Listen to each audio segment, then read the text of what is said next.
Hello students, welcome back to my YouTube channel. आज हम करेंगे क्लास 9 का एक नया चैप्टर है हमारा इस मैटर अराउंड अस प्योर। इस चैप्टर में जो कि आज फर्स्ट टॉपिक है वो होगा मिक्सचर एंड प्योर सब्सटेंस। आज हम पढ़ने वाले मिक्सचर क्या होता है और प्योर सब्सटेंस क्या क्या है, साथ ही साथ हम मिक्सचर के कुछ टाइप्स भी यहाँ पर करने वाले हैं। तो चलो आज का लेक्चर हम स्टार्ट करते हैं।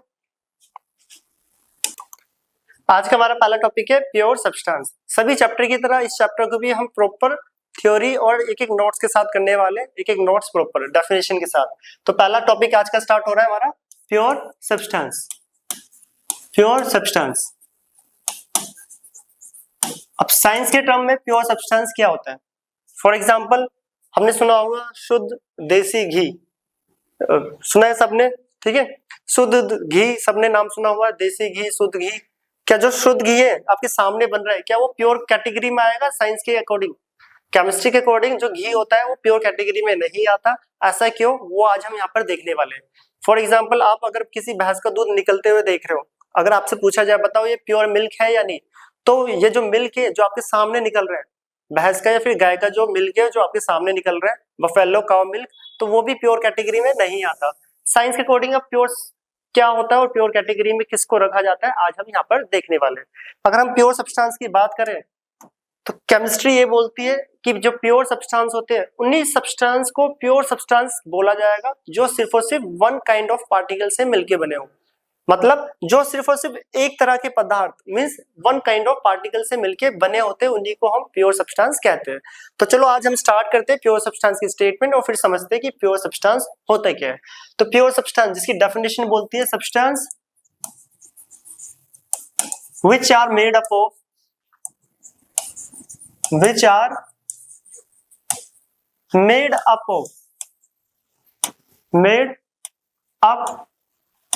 of only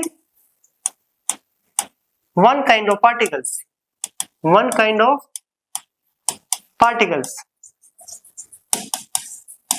जैसा कि अभी हमने बोला था कि जो सिर्फ और सिर्फ वन काइंड ऑफ पार्टिकल से मिलके बना हो, जो सिर्फ एक तरह के पार्टिकल से मिलके बना हो, उसी को हम प्योर सब्सटेंस बोलते हैं। क्या बोलते हैं? Pure substance. Substance which are made up of only one kind of particle. इस लाइन का मतलब बहुत इंपॉर्टेंट है। जो सिर्फ और सिर्फ एक तरह के पार्टिकल के मिलकर बना हो, एक तरह के पार्टिकल से मिलके बना हो, उसी को हम यहाँ पे क्या बोलेंगे? Pure substance. क्या बोला जाएगा? Pure substance. अब देखते हैं कि कौन प्योर कैटेगरी में आता है और कौन इम्प्योर। कुछ एग्जांपल्स लेते हैं। पहले लेते हैं इम्प्योर के, इम्प्योर सब्सटेंस, और एक तरफ लिखेंगे हम प्योर सब्सटेंस। एक तरफ हम लिख रहे हैं प्योर सब्सटेंस। पहला एग्जांपल लिया था जो शुद्ध देसी घी, घी। तो बताओ घी प्योर होगा इम्प्योर? केमिस्ट्री के अकॉर्डिंग जो प्योर सब्सटेंस होता है, क्या होता है? जो प्योर सब्सटेंस वो सिर्फ और सिर्फ वन काइंड ऑफ पार्टिकल से मिलके बना होता है। अगर मैं घी की बात करूं, घी हो गया, मिल्क हो गया, एटीसी मिल्क, घी। मिल्क देखा होगा, मिल्क में थोड़ी थोड़ी क्रीम होती है, थोड़ा थोड़ा ऑयली एंड वाटर, ये तीनों कंपोनेंट प्रेजेंट होते हैं। साथ ही साथ और भी कंपोनेंट है, उनकी बात बाद में कर रहे हैं। तो मिल्क में क्या होता है? क्रीम, स्लाइटली ऑयली भी होता है अगर आप उसकी क्रीम को टच करोगे, और साथ के साथ क्या होता है उसमें? वाटर। तो मिल्क तो एक से ज्यादा कंपोनेंट से मिलके बना हुआ है, जैसे वाटर हो गया, ऑयल हो गया एंड क्रीम हो गया। सिमिलरली अगर मैं घी की बात करूं तो घी भी थोड़ा ऑयली ऑयली टाइप होता है, ऑयली बटर बटर टाइप, चीज क्रीमी क्रीमी टाइप। तो ये दोनों कंपोनेंट जो है वो एक से ज्यादा पार्टिकल से मिलके बने हैं। क्या बने? एक से ज्यादा पार्टिकल। भले ही दूध आपके सामने निकल रहा है बट उसके अंदर क्या प्रेजेंट है? वाटर भी है, उसके अंदर क्रीम भी प्रेजेंट है, उसके अंदर थोड़ा थोड़ा ऑयली भी है, स्लाइटली फैटी भी है। तो ये सारे कंपोनेंट्स एक से ज्यादा पार्टिकल से मिलके बने हैं। पर अकॉर्डिंग टू केमिस्ट्री जो एक से ज्यादा पार्टिकल से मिलके बने हो वो प्योर सब्सटेंस की कैटेगरी में नहीं आते। प्योर सब्सटेंस वही होते only one kind of particle से मिलके बने हो, only one kind of particles. तो ये हमारा चैप्टर का जो पहला टॉपिक है और चैप्टर की स्टार्टिंग चैप्टर है हमारा is matter around us pure. Chapter का नाम भी लिख दूं ऊपर, इज मैटर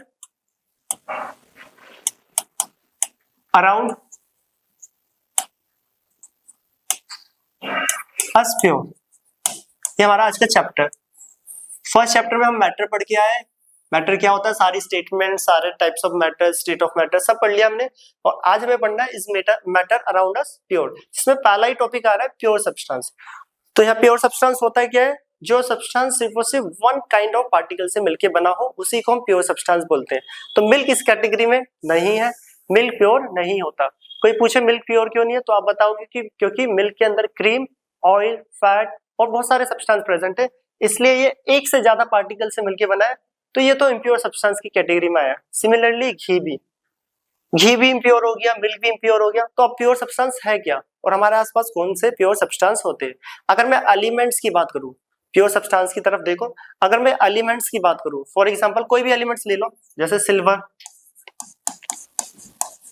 गोल्ड, एल्यूमिनियम, ये सब क्या होते हैं, प्योर सब्सटेंस के एग्जांपल। सिल्वर जिसका सिंबल होता है Ag, gold Au and aluminium is Al, ये सब क्या है, प्योर सब्सटेंस। क्यों, सपोज मेरे पास एक ये रहा गोल्ड का एक पीस है, गोल्ड, अब मैं इसके कितने भी पोर्शन कर दूं, इसका एक एक एटम गोल्ड का ही रहता है, इसका एक एक एटम जो है, इसका एक छोटा सा एटम भी अगर मैं ले लूं, वो भी किसका होगा, गोल्ड का। गोल्ड मीन्स Au, एक सिंगल एटम तक निकालोगे वो भी क्या है, गोल्ड। इस गोल्ड के अंदर कोई और कंपोनेंट प्रेजेंट नहीं है। अभी मैं एलिमेंट गोल्ड की बात कर रहा हूँ, ठीक है। सिमिलरली अगर मैं सिल्वर, सपोज करो ये मेरे पास सिल्वर का एक पीस है, इसका हर एक पीस, हर एक एटम किसकी प्रॉपर्टी शो करता है, किसकी, 100% सिल्वर की। सपोज अगर हमने ये सिल्वर कंसीडर करा है, चांदी, तो इसका हर एक एटम क्या है, सिल्वर की प्रॉपर्टी को शो कर रहा है। ये किसी और कंपोनेंट से मिलकर नहीं बना होता। जो सिर्फ और सिर्फ वन काइंड ऑफ पार्टिकल से मिलकर बना हो, वो होता है प्योर सब्सटेंस की कैटेगरी में। तो सारे एलिमेंट्स जो होते हैं वो प्योर सब्सटेंस की कैटेगरी में आते हैं। मिल्क, घी वगैरह जो हम घर में यूज करते हैं, जूसेस वगैरह, ठीक है, कोल्ड ड्रिंक्स वगैरह, वो सब क्या है, इम्प्योर। सबके अंदर कोई ना कोई कंपोनेंट प्रेजेंट होता है, और जो सिर्फ वन काइंड ऑफ पार्टिकल से मिलके बना हो उसको हम बोलते हैं प्योर सब्सटेंस। तो केमिस्ट्री के अकॉर्डिंग प्योर सब्सटेंस, टॉपिक का नाम ही है हमारा प्योर सब्सटेंस, और चैप्टर का नाम है is matter around us pure. तो हमारे आसपास के मैटर क्या प्योर होते हैं, नहीं, कुछ मैटर इम्प्योर होते हैं और कुछ प्योर। प्योर कौन है, जो वन काइंड ऑफ पार्टिकल से मिलके बने हो, और इम्प्योर जो more than one kind of particle से मिलके बने हो। अब प्योर सब्सटेंस सारे एलिमेंट्स हो गए, मैंने ETC कर दिया, एलिमेंट्स क्लोरीन, ब्रोमीन, सल्फर वगैरह सब आ जाएंगे इसमें। सारे एलिमेंट्स किस कैटेगरी में आते हैं, प्योर सब्सटेंस, जिसके 3 एग्जांपल मैंने यहाँ रखे। अब आता है अगला, प्योर सब्सटेंस और कौन कौन होते हैं। तो प्योर सब्सटेंस देख लो, नोट करके यहाँ पे लिख रहे हैं, चलो यहीं लिख लेते हैं। अब बहुत इंपॉर्टेंट है ये क्वेश्चन, चलो मैं एग्जांपल लेता हूं कुछ कंपाउंड्स एंड मॉलिक्यूल्स। जैसे कि मान लो मैं ले लेता हूं H2O एंड NaCl, ठीक है। प्योर सब्सटेंस के सारे एग्जांपल है, और भी एग्जांपल देख लो यहाँ पर, H2O, NaCl, NH3, HCl, सारे कंपाउंड्स और मॉलिक्यूल्स, सारे कंपाउंड्स और मॉलिक्यूल, या सिंपली बोल सकते हो जितने भी केमिकल फॉर्मूलाज होते हैं हम लिखते हैं किसी भी कंपोनेंट के, कंपाउंड के, मॉलिक्यूल के, वो सब भी किस में आते हैं, प्योर सब्सटेंस की कैटेगरी। ऐसा क्यों, अब यहाँ पे कुछ बच्चे सोचते हैं कि NaCl तो 2 कंपोनेंट से मिलकर बना है, सोडियम एंड क्लोरीन, तो ये प्योर सब्सटेंस क्यों है। तो प्योर सब्सटेंस की जो स्टेटमेंट है, प्योर सब्सटेंस की जो स्टेटमेंट है वो यहाँ पे देखना, ये कुछ एग्जांपल लिखे, जैसे H2O, NaCl, NH3, HCl, glucose, fructose, सब किस कैटेगरी में आते हैं, प्योर सब्सटेंस। अब ये प्योर सब्सटेंस क्यों होते हैं ये देख लो, both are pure substance, pure substance, exam में पूछा भी जाता है। अब रीजन क्या है इसमें, रीजन है बिकॉज, चलो लिखते हैं, because ratio of masses of their elements,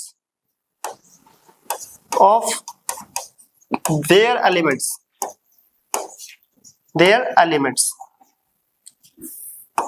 are constant according to law of constant proportions,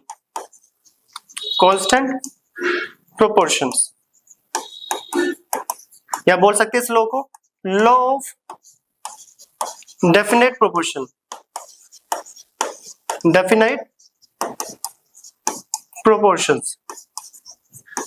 अभी थोड़ा इंपॉर्टेंट पॉइंट, सपोज करो NaCl है, पूछा जाए बताओ NaCl किस कैटेगरी में आएगा, प्योर या इम्प्योर। देखने में तो NaCl क्या है, देखने में क्या लग रहा है कि एक सोडियम है इसके पास और एक क्लोरीन, एक सोडियम और एक क्लोरीन, एक से ज्यादा कंपोनेंट है, देखने में ये इम्प्योर लग रहा है, बट रियल में क्या होता है, प्योर सब्सटेंस। क्यों, कि देखो पहले स्टेटमेंट पे आते हैं, यहाँ पे लिखा हुआ है because ratio of masses of their elements are constant, constant means fix.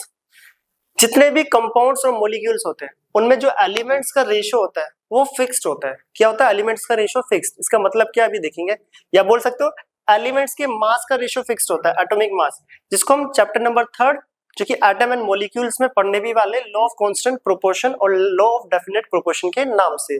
But ये होता है कि अभी के लिए सुन लो, अगर जो NaCl है, मैं नमक कहीं से भी ले लूं, NaCl कॉमन सॉल्ट, उसमें जो सोडियम और क्लोरीन होगा उनके जो एलिमेंट्स का जो मास है, एलिमेंट्स का मास, सोडियम का एटॉमिक मास 23 होता है और क्लोरीन का 35.5, ठीक है, मैं 35 लिख रहा हूँ, कितना होता है 35। NaCl आप कहीं से भी उठा लो, उसमें जो एलिमेंट्स के मास का रेशियो है वो ऑलवेज फिक्स्ड होता है। क्या होता है, ऑलवेज फिक्स। NaCl एक सोडियम और एक क्लोरीन से मिलकर बना होता है, सोडियम का एटॉमिक मास 23 एंड क्लोरीन का 35.5, चलो पूरा लिख लेते हैं 35.5। अब NaCl का आप पीस कहीं से भी उठा लो, NaCl का एक छोटा सा टुकड़ा, उसमें जो NaCl में एलिमेंट का मास का रेशियो है वो 23:35.5 ही रहेगा, फिक्स्ड रहेगा।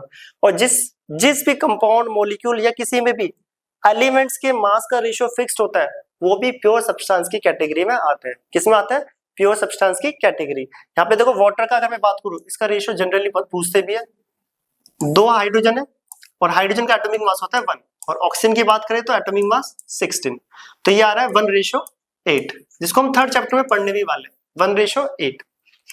अब वाटर आप कहीं से भी उठा लो, चाहे समुद्र में से उठा लो पानी, या नदी में से, या घर में टैप वाटर, कहीं से भी, उसके जो एक मॉलिक्यूल है, एक मॉलिक्यूल वाटर, उसका मास का रेशियो अगर मैं निकालूं, एलिमेंट्स के मास का रेशियो, तो वो 1:8 ही आएगा, चाहे वो पानी आपने कहीं से भी उठाया हो। तो इसका मतलब क्या है, जो उसके एलिमेंट्स का मास का रेशियो वो है क्या है, फिक्स्ड। क्या है वो, फिक्स्ड। फिक्स को बोलते हैं कांस्टेंट, या आप बोल सकते हो सेम है। और जिसमें भी एलिमेंट्स के मास का रेशियो फिक्स्ड, सेम या कांस्टेंट हो वो भी प्योर सब्सटेंस की कैटेगरी में आता है। और जो ये एलिमेंट्स के मास का रेशियो फिक्स्ड, सेम और कांस्टेंट, जो ये स्टेटमेंट है ये बोली थी इस लॉ ने, लॉ ऑफ कांस्टेंट प्रोपोर्शन। तीनों ने law of constant proportion explain करता है ऐसे कि किसी भी कंपाउंड या मॉलिक्यूल में जो एलिमेंट्स का रेशियो होता है वो फिक्स्ड होता है, और यही होता है हमारा लॉ ऑफ कांस्टेंट प्रोपोर्शन। इसको डिटेल में हम 3rd चैप्टर में पढ़ने वाले, तो याद रखना। तो इससे हमें क्या पता चल रहा है कि जितने भी केमिकल फॉर्मूलाज है जो दिखते हैं कंपाउंड्स और मॉलिक्यूल्स, वो सब के सब किस कैटेगरी में आए, किस में आए, प्योर सब्सटेंस। चाहे H2O, NaClO, HClO, H2SO4 सब के सब किस में आते हैं, प्योर सब्सटेंस की कैटेगरी।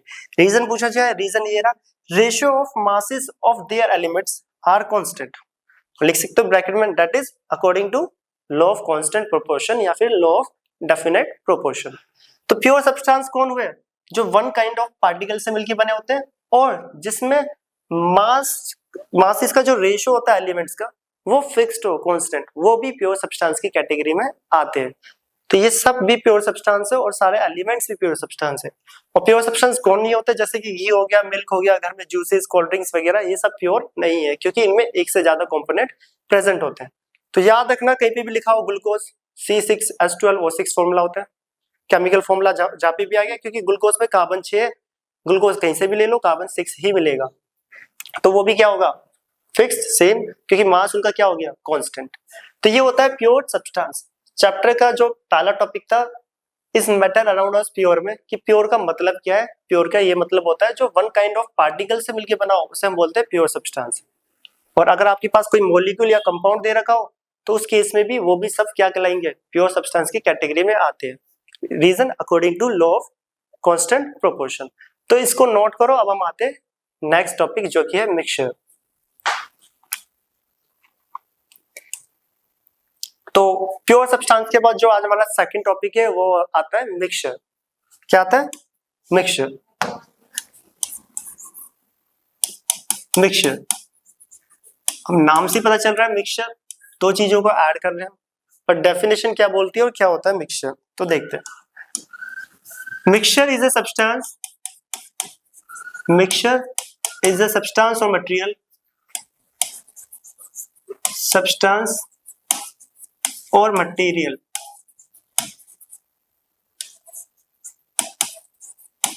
which contain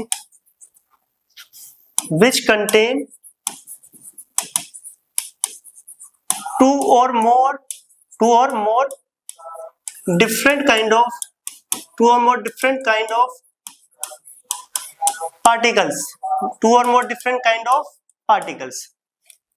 तो डेफिनेशन बोल रही है मिक्सचर इज अ सब्सटेंस या फिर मटेरियल बोल सकते हैं which contain two or more different kind of particles, जो सब्सटेंस दो या दो से ज्यादा पार्टिकल से मिलके बना हो उसको हम बोलते हैं मिक्सचर।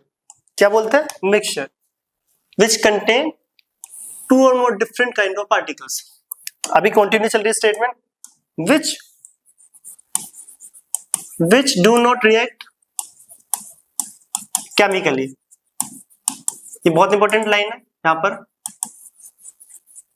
और जो वो दोनों पार्टिकल्स है, ये दोनों जो सब्सटेंस है, जो देखो यहाँ पे डेफिनेशन लिखी है टू और more different kind of particle से मिलके बना हो उसे हम क्या बोलते हैं? मिक्सचर। पर कंडीशन क्या होनी चाहिए? Which do not react chemically. वो दोनों पार्टिकल, दोनों सब्सटेंस जो है वो केमिकली रिएक्ट नहीं होने चाहिए,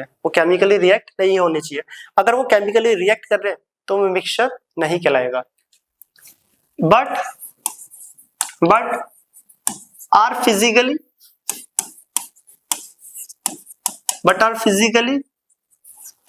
mixed together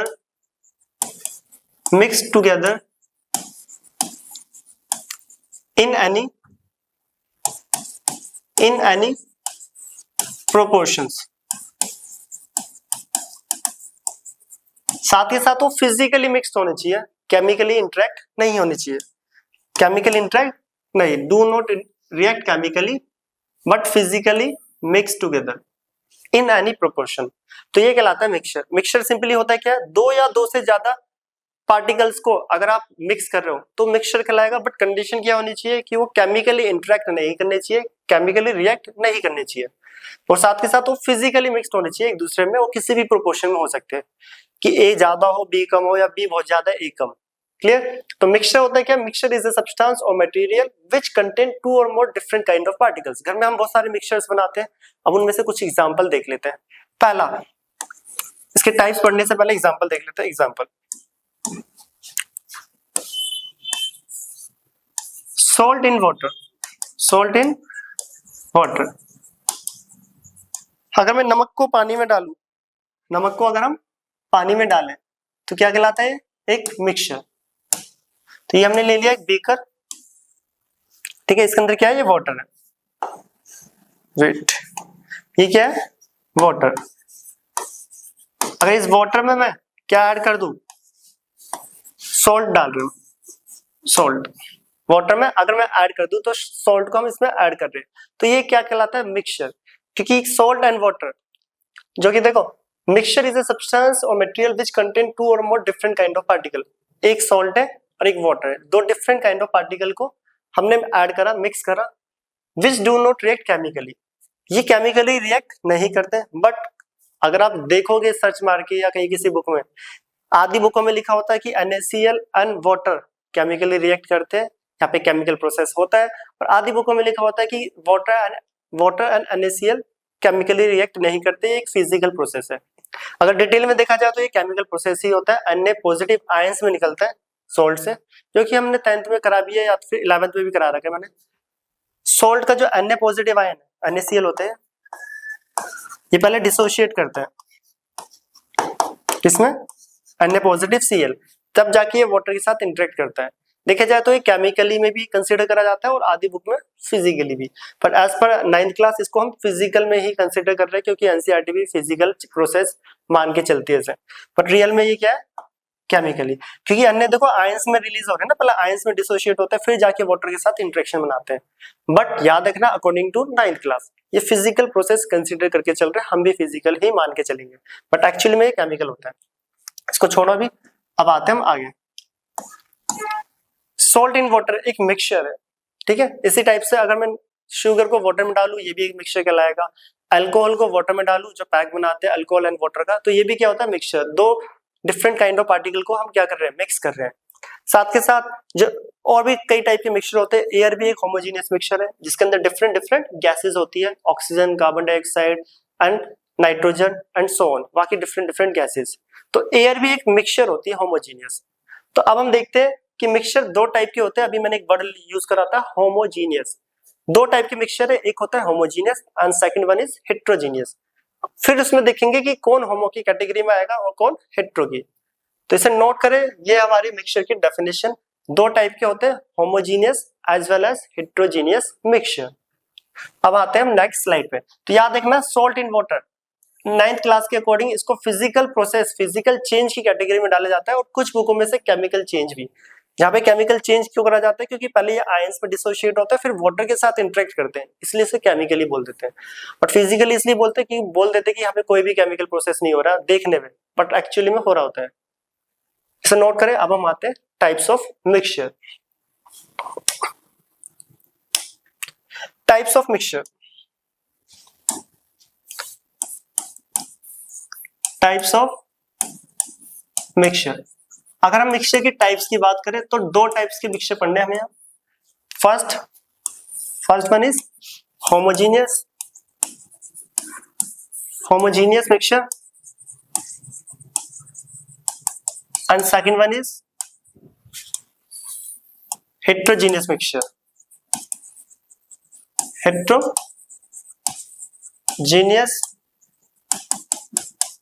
मिक्सचर, दो टाइप के मिक्सचर होते हैं, एक होमोजीनियस और एक हेट्रोजीनियस। तो देखते हैं होमोजीनियस क्या होता है और हेट्रोजीनियस क्या होता है। होमोजीनियस एंड हेट्रोजीनियस, ये आज के बाद बहुत बार यूज होते हैं। होमो का जो मतलब होता है, होमो मींस, होमो का जो एक्चुअली मतलब होता है, होमो का मतलब होता है सेम फेज, सेम फेज। ऐसे मिक्सचर जो सेम फेज में हो वो कहलाते हैं होमोजीनियस, क्योंकि होमो का मतलब होता है सेम, ठीक है। होमोजीनियस का मतलब हुआ सेम फेज। ऐसे मिक्सचर जो सेम फेज में होते हैं, सेम फेज का मतलब क्या है, अभी एग्जांपल समझेंगे। क्या बोल सकते हैं, सेम कॉम्पोजिशन, या बोल सकते हो यूनिफॉर्म कॉम्पोजिशन। सेम फेज की जगह वन फेज भी लिख सकते हो, वन फेज। तो होमोजीनियस का मतलब होता है one phase, same composition, uniform composition. तो होमो का मतलब ये सब है। अब ये होता है क्या है, same phase, same composition, uniform composition. तो इसका मतलब अब हम यहाँ पे समझ लेते हैं एक डायग्राम के थ्रू। तो यहाँ पे हम ले रहे हैं क्या, एक बीकर, ठीक है। यहाँ पे लिया एक बीकर। बाकी तो चलो हेट्रोजीनियस, एक मिनट के लिए मैं हेट्रोजीनियस यहाँ से हटा देता हूँ, क्योंकि पहले होमो कर लेंगे, सेकंड पेज पे कर लेंगे हेट्रोजीनियस, क्योंकि स्पेस कम पड़ जाएगा यहाँ पे, ठीक है। तो इसको भी मैं डिलीट कर देता हूँ, होमोजीनियस को और एरो को भी,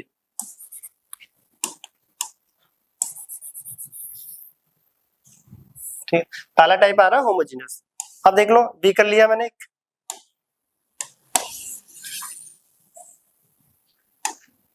एग्जाम्पल, होमोजीनियस होता है क्या है, ये वाटर है हमारे पास, क्या है इसके अंदर, वाटर H2। अगर इसके अंदर में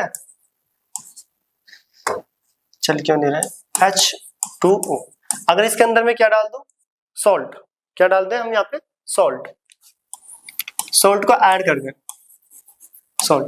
अब देखो ध्यान से देखना, सॉल्ट क्या होता है, सॉलिड, और वाटर क्या है, लिक्विड। सॉल्ट क्या है यहाँ पे, solid, and water is liquid. Salt का सॉलिड फेज है, फेज PHASE, फेज। और जो वाटर का होता है लिक्विड फेज, ये होते हैं फेज।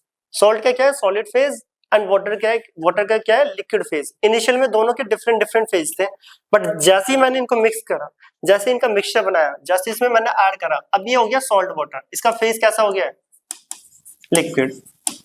अब इसका फेज कैसा हो गया, लिक्विड। इनिशियली दोनों के डिफरेंट डिफरेंट फेज थे, बट मिक्सचर बनने के बाद फेज सेम हो गया। क्या फेज हो गया, लिक्विड।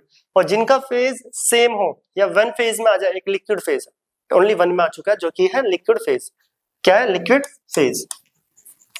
इनका फेज सेम हो, सेम से मतलब होता है होमो, होमो का मतलब ही होता है सेम।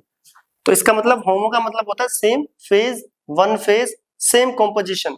देखो पहले सॉलिड था, वहां लिक्विड था, अब सेम कॉम्पोजिशन हो गया, या फिर बोल सकते हैं यूनिफॉर्म। अब पूरा का पूरा लिक्विड एक यूनिफॉर्मली एक सेम दिख रहा है। यूनिफॉर्म का मतलब होता है सेम सा दिख रहा है। ये नहीं कि कहीं पे सॉलिड है कहीं पे लिक्विड है, ऐसा नहीं होता। होमोजीनियस में पूरा जो कॉम्पोजिशन है वो कैसा दिखता है, सेम, या बोल सकते हो यूनिफॉर्म, या बोल सकते हो वन फेज या सेम फेज। ये होता है होमोजीनियस का मतलब। सेकंड पॉइंट, इसके एग्जांपल देख लेते हैं। यहाँ पे पहला तो यही आ गया, salt in water, example important है। बाकी एग्जांपल हम और करेंगे सभी चैप्टर्स की तरह, चैप्टर के लास्ट में क्वेश्चंस की वीडियो करेंगे, उसमें सारे एग्जांपल्स कवर करेंगे। क्वेश्चंस आएंगे ऑब्जेक्टिव भी और सब्जेक्टिव भी, टिक मार्क वाले भी और सॉल्व वाले भी। उसमें सारे टाइप के example, same phase, different phase, homo, hetero, pure substance सब आएगा उसमें। बाकी सॉल्ट इन वाटर, होमोजेनियस में और क्या गया, शुगर इन वाटर। चीनी को भी पानी में डालो तो फेज सेम हो जाता है। Alcohol in water, alcohol in water, या बोल सकते हो और भी, एयर भी क्या होगी, होमोजेनियस इटीसी। ये एयर है जो हमारे बीच में, जो आसपास जो एयर है, इसके अंदर बहुत सारी गैसेस है, बट सारी गैसेस हमें एक जैसी लगती है, दिखती ही नहीं है, क्योंकि सबका फेज क्या है, सेम है, एक सिंगल फेज में सब। और वो कौन सा फेज है, गैस फेज। इसलिए जो एयर भी होता है वो भी एक होमोजेनियस मिक्सचर होती है। एयर जो होती है वो एक होमोजेनियस मिक्सचर, क्या है, होमोजेनियस मिक्सचर। तो ये होता है होमोजेनियस मिक्सचर का मतलब। अब आते हैं इसके कुछ पॉइंट्स। होमोजेनियस जो मिक्सचर होते हैं उनमें do not have separate boundary, separate boundaries. अगर हमें यहाँ पार्टिकल देखूं दोनों में से, किसे, वाटर के पार्टिकल्स और सॉल्ट के पार्टिकल्स, तब दोनों ने मिक्सचर बनाया था, तो इनके जो पार्टिकल्स के बीच में कोई भी बाउंड्रीज हमें नहीं दिखती, पूरा एकदम क्लियर सॉल्यूशन दिखता है। कैसा दिखता है, एक क्लियर। तो इसी को बोलते हैं do not have separate boundaries. Homogeneous mixture के जो पार्टिकल्स होते हैं उसमें कोई भी सेपरेट बाउंड्रीज नहीं होती। Next point, the components of homogeneous mixture, the components of homogeneous mixture, homogeneous mixture not seen by naked eyes, seen by naked eyes। इसके जो कंपोनेंट है होमोजेनियस मिक्सचर के, हम उसे नेक्ड आई से नहीं देख सकते, क्योंकि दोनों एक दूसरे में कंप्लीटली सॉल्युबल होते हैं, एक क्लियर सॉल्यूशन बनाते हैं। ये इसके कुछ बेसिक पॉइंट है। अगर इसके कंपोनेंट्स देखने तो हमें माइक्रोस्कोप की हेल्प से देखना पड़ेगा। और यहाँ पे एक नोट और देख लेते हैं जो कि इंपॉर्टेंट है काफी।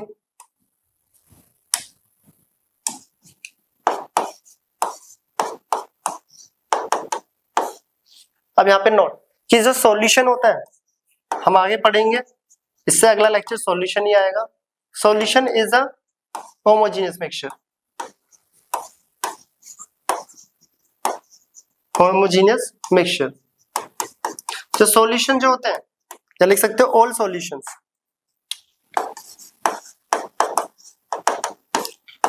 All solutions, all solution is a homogeneous mixture.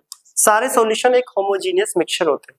तो आज के बाद कोई भी पूछे होमोजेनियस का मतलब क्या होता है, होमो का मतलब होता है सेम, इनका फेज कॉम्पोजिशन यूनिफॉर्म हो, वन फेज हो, सेम फेज हो, उसको होमोजेनियस बोलते हैं। सॉल्ट वाटर, एयर हो गया, अल्कोहल को वाटर में डाला, कोई भी ट्रांसपेरेंट सा सॉल्यूशन दिख रहा है जिसमें कोई कंपोनेंट ना दिखे नेक्ड आई से, और इसमें कोई सेपरेट बाउंड्रीज ना हो, ये सब क्या कहलाता है, होमोजेनियस मिक्सचर। क्या कहलाता है, होमोजेनियस मिक्सचर। तो मिक्सचर का पहला टाइप था जो कि है होमोजेनियस मिक्सचर। अब आता है मिक्सचर का सेकंड टाइप जो कि होता है हेट्रोजेनियस मिक्सचर। हेट्रो का मतलब होता है डिफरेंट, यहाँ मोर देन वन फेज हो जाएगा, या डिफरेंट फेज, सेम की जगह डिफरेंट कॉम्पोजिशन, यूनिफॉर्म की जगह नॉन यूनिफॉर्म। तो करते हैं स्टार्ट, इसको करें नोट। अब आते हैं नेक्स्ट टॉपिक जो कि है हेट्रोजेनियस मिक्सचर। तो सेकंड आ रहा है हेट्रोजेनियस मिक्सचर। अगर हेट्रोजेनियस मिक्सचर की बात करें, क्या होता है हेट्रोजेनियस, हेट्रो का मतलब होता है, हेट्रो मींस डिफरेंट, क्या डिफरेंट फेज, या बोल सकते हो मोर देन वन फेज, एक से ज्यादा फेज हो जिसके, या बोल सकते हो non uniform, non uniform composition, non uniform composition, या बोल सकते हो क्या, या अगला पॉइंट जो कि हमने पीछे लिखा था, कौन कौन से लिखते हैं, सेम की जगह डिफरेंट कॉम्पोजिशन आ जाएगा, डिफरेंट कंपोजिशन। तो ये इसका मतलब होता है हेट्रोजीनियस, हेट्रोजीनियस का मतलब डिफरेंट फेज, कोई भी पॉइंट लिख सकते हो, सबका मतलब एक ही है, different phase, more than one phase, non uniform composition, different composition, मतलब क्या है, तो इसको भी समझते हैं एग्जांपल के थ्रू। अगर मैं यहाँ पे लेने वाले एक एग्जांपल, ये रहा हमारे पास एक बीकर, ठीक है, इसको थोड़ा बड़ा कर लेते हैं, ये रहा बीकर। अब इस बीकर में जो कि क्या है, water, water H2O, water, water का फेज क्या होता है, लिक्विड, कैसा दिखता है हमें, लिक्विड, लिक्विड फेज है इसका। इसके अंदर मैं ऐड कर रहा हूं सैंड पार्टिकल, सैंड, रेत के कुछ कण। अगर मैं इसमें सैंड पार्टिकल ऐड करूं या मिक्स करूं तो हमें सैंड पार्टिकल अलग से दिख रहे होते हैं इस टाइप से, ठीक है, ये क्या है, सारे सैंड पार्टिकल्स, तो ये सैंड पार्टिकल अलग से दिख रहे होते हैं। अब देखो, तब दोनों को मैंने मिक्स करा, एक का लिक्विड फेज था और एक का सॉलिड फेज था, क्या था, सॉलिड, एक का लिक्विड था और एक का सॉलिड, दोनों को जब मिक्स करा, मिक्सचर तो बन गया, मिक्सचर तो यहाँ पे बन गया, बट जो मिक्सचर बना है उसके दो फेज है, एक तो जो कि हमें ये स्काई ब्लू ब्लू सा दिख रहा है वो लिक्विड फेज में, और जो यहाँ पे ये ऑरेंज ऑरेंज ब्राउन ब्राउन सा दिख रहा है वो कौन सा फेज है, सॉलिड फेज। देखो ये वाला जो है ये सॉलिड फेज है, सॉलिड फेज, और इसकी बात करूं ये जो स्काई ब्लू है ये क्या है, लिक्विड फेज। अब जिस मिक्सचर में एक से ज्यादा फेज आ जाए, एक से ज्यादा फेज आ जाए, उसी को हम बोलते हैं हेट्रोजीनियस मिक्सचर, क्योंकि हेट्रोजीनियस का मतलब ये होता है डिफरेंट फेज, क्या होता है, डिफरेंट फेज। तो सैंड इन वाटर एक हेट्रोजीनियस मिक्सचर है, तो ये मतलब होता है हेट्रोजीनियस का। और जो पीछे हमने देखा था वो था होमो, होमो में कोई भी ऐसा फेज नहीं दिख रहा था, एक क्लियर सॉल्यूशन दिखता है हमें। अगर यहाँ पे एग्जाम्पल की बात करें तो एग्जाम्पल देख लो, पहला तो ये हो गया सैंड इन वाटर, सेकंड की बात करें तो हम ऑयल इन वाटर, अगर ऑयल को वाटर में डालें या वाटर को ऑयल में डालें तो एक डिफरेंट लेयर्स बनती है, दो सेपरेट सेपरेट, ठीक है, भले ही वहां पे लिक्विड लिक्विड फेज है बट एक डिफरेंट लेयर का फॉर्मेशन होता है, तो वहां पे फेज क्या हो गया, अलग अलग, एक थोड़ा थिक होती है, एक थोड़ा लाइट, एक तो मतलब एक गाढ़ा होता है और एक थोड़ा हल्का, तो वहां पे भी दो डिफरेंट फेज बनते हैं। और भी एग्जांपल, आयरन फिलिंग्स, ये वाला पूछा जाता है एग्जाम में, बाकी एग्जांपल्स वगैरह हम करेंगे जब क्वेश्चन करेंगे। Fillings in sulphur powder, etc, sulphur powder में आयरन फिलिंग्स, लोहे का चूरा डालता तो वो अलग से दिखता है ब्राउन ब्राउन कलर का, तो ये भी क्या होगा, एक डिफरेंट फेज, जो दिख भी जाए अलग सेपरेट बाउंड्रीज हो जिसमें, देखे। तो चलो अब यहाँ पे और एक प्रॉपर्टीज देखते हैं और क्या क्या अलग होता है। डिफरेंट फेज तो समझ गए, अगला पॉइंट, अब क्या होता है, जो हेट्रोजीनियस होते हैं उसमें सेपरेट बाउंड्रीज होती है, they have separate boundaries, separate boundaries. अब यहाँ पे समझ आ जाएगा इसका मतलब, सेपरेट बाउंड्रीज का मतलब क्या होता है। अगर मैं यहाँ पे एक पार्टिकल्स को देखूं तो इसको थोड़ा बड़ा करूँ तो देखो यहाँ पे हमें एक बाउंड्रीज दिख रही है, इसकी ब्लैक कलर से हाईलाइट कर देते हैं, यहाँ पे एक बाउंड्रीज दिख रही है कि इतने रीजन में ये पार्टिकल है, एक बाउंड्रीज विजुअलाइज हो रही है, दिख रही है हमें यहाँ पे, जो कि ये, ठीक है, यहाँ पे एक बाउंड्रीज दिख रही है कि हाँ ये पार्टिकल इतना है और ये पार्टिकल यहाँ पे, यहाँ पर, वो वहां पर, तो इस बाउंड्रीज को हम बोलते हैं सेपरेट बाउंड्रीज। हेट्रोजीनियस में सेपरेट बाउंड्रीज होती है, होमो में ऐसा नहीं था, वो एक ट्रांसपेरेंट क्लियर सॉल्यूशन था, यहाँ पे एक सेपरेट बाउंड्री है। इसी रीजन की वजह से जब ऑयल इन वाटर का एग्जाम्पल लेते हैं तो ऑयल और वाटर के बीच में एक सेपरेट बाउंड्रीज होती है, इसलिए वो हेट्रोजीनियस की कैटेगरी में आते हैं। सिमिलरली आप किसी भी पाउडर में लोहे का चूरा डाल दो, जैसे कि सल्फर पाउडर में डालें, तो जो लोहे का चूरा है वो अलग से दिख रहा होगा कि एक बाउंड्रीज बन रही होगी, मींस अलग से हाईलाइट हो रहा है वो, इसी को बोला जाता है separate boundary, they have separate boundaries. किसमें होती है सेपरेट बाउंड्रीज? हेट्रोजीनियस में। और नेक्स्ट वन होमो की तरह इसका भी पॉइंट अगला, द पार्टिकल्स या बोल सकते हैं the component of homogeneous, the components of heterogeneous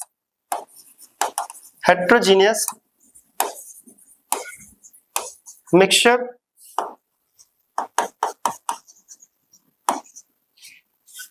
seen by naked eyes or by microscope।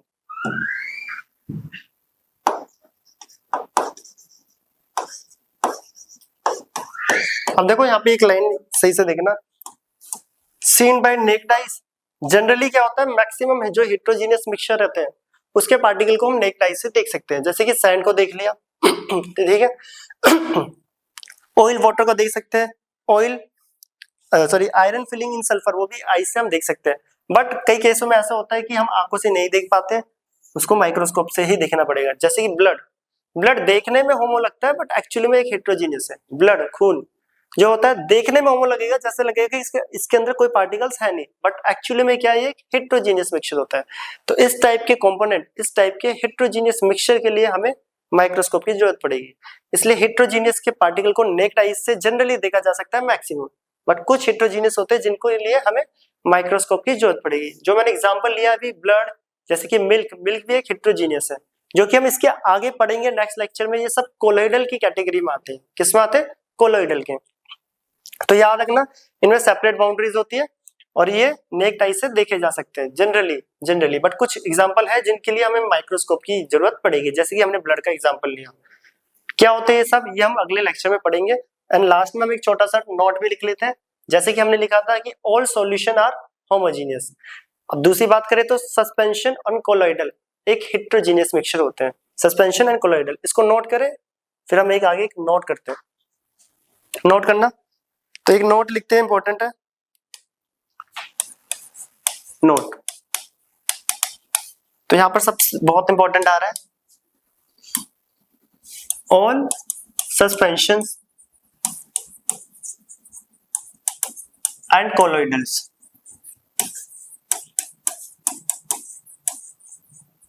Are heterogeneous mixture, are heterogeneous mixture. तो ये underline important, suspension and colloidal. अगला टॉपिक हमारे यही है, सॉल्यूशन, सस्पेंशन एंड कोलोइडल। इसके बाद के lectures में हम यही करने वाले हैं कि सॉल्यूशन क्या होता है, सस्पेंशन क्या होता है एंड कोलोइडल क्या होता है। अभी के लिए हमें ये तो पता चल गया सॉल्यूशन एक होमोजीनियस मिक्सचर है एंड सस्पेंशन एंड कोलोइडल एक हेट्रोजीनियस। अब एक्चुअली में ये होते क्या है, ये तो इसके अगले लेक्चर में हम करेंगे। तो आज का टॉपिक हमारा यही था कि प्योर सब्सटेंस और मिक्सचर क्या होते हैं। तो हमने देख लिया आज प्योर सब्सटेंस क्या होते हैं और मिक्सचर क्या है और मिक्सचर के कितने टाइप है, होमो एंड हेट्रो, और वो भी क्या होते हैं वो हमने यहाँ डिफरेंट एग्जांपल लेके समझ लिया है। तो अब हम मिलेंगे नेक्स्ट क्लास में, जो कि नेक्स्ट क्लास में हमारा जो टॉपिक होगा वो होगा सॉल्यूशन। पहले एक दो लेक्चर हमारे सॉल्यूशन को होंगे, फिर हम आएंगे कोलोइडल एंड सस्पेंशन पे। तो ये आप नोट करें। अब हम मिलते हैं नेक्स्ट क्लास में, तब तक के लिए बाय। नोट करो।